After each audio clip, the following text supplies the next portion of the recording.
ఎస్టీల కోసం తెలంగాణలో 3 కార్పొరేషన్లు ఏర్పాటు చేస్తామని మంత్రి సీతక్క అన్నారు.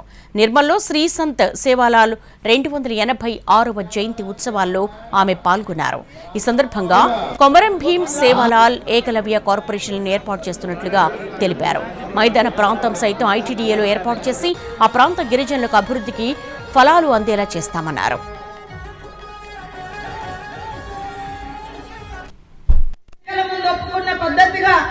ఎస్టీలలో 3 కార్పొరేషన్లు, ఒకటి లంబాడ సోదరులకు సేవాలాల్ కార్పొరేషన్, ఆదివాసీ సోదరులకు కొమరం భీం కార్పొరేషన్, ఎరుకల యానాది సోదరులకు ఏకలవ్య కార్పొరేషన్ కూడా తొందరలోనే ఏర్పాటు చేసి ప్లేన్ ఏరియాలో కూడా మైదాన ప్రాంతాలలో కూడా ఐటీడీఏలను ఏర్పాటు చేసి మైదాన ప్రాంతాలు ఉన్నటువంటి గిరిజనుల కోసం కూడా సంక్షేమ పథకాలు ఫలాలు అందించాలని ఒక లక్ష్యం పెట్టుకొని పనిచేయడం జరుగుతాం. మరి మేము ఎన్నికల ముందు ఒప్పుకున్న పద్ధతిగా ఎస్టీలలో 3